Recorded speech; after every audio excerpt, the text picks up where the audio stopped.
Ricordo l'anno, comunque mi ricordo quando... Ma come mai hai scelto Banda Beni? Cioè avete deciso di interpretare Banda Beni, che è un genere totalmente diverso da quello che in genere voi appunto presentate nei vostri concerti. Ah, li ascoltavo quando ero piccolo.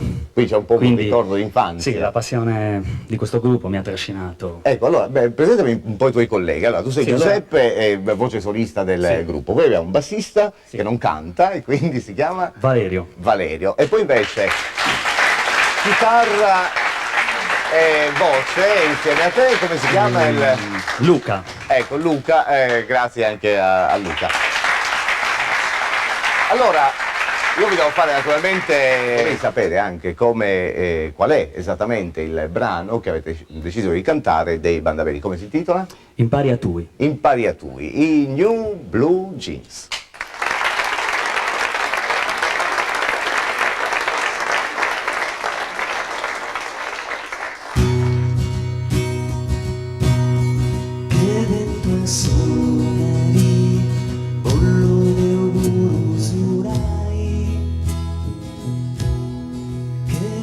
Suonari, bollusurai, che villone due mio imparenti a volai,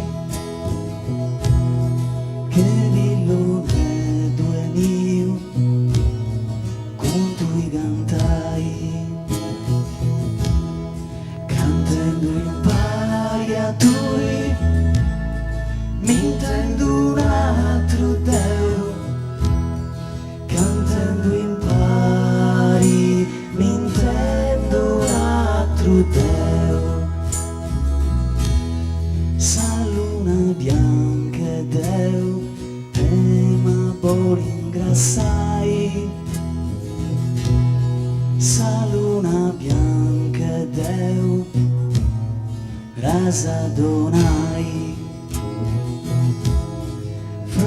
De campus eu destinau a bruciai,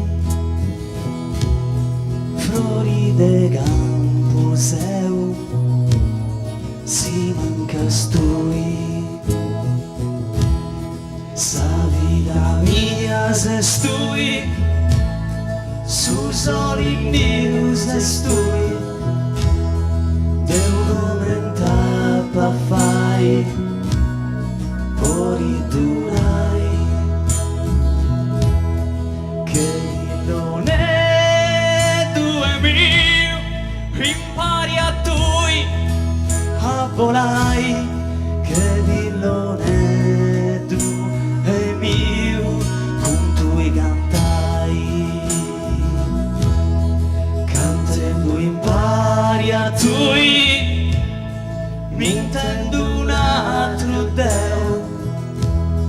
Cantando impari, mi intendo un altro Deo.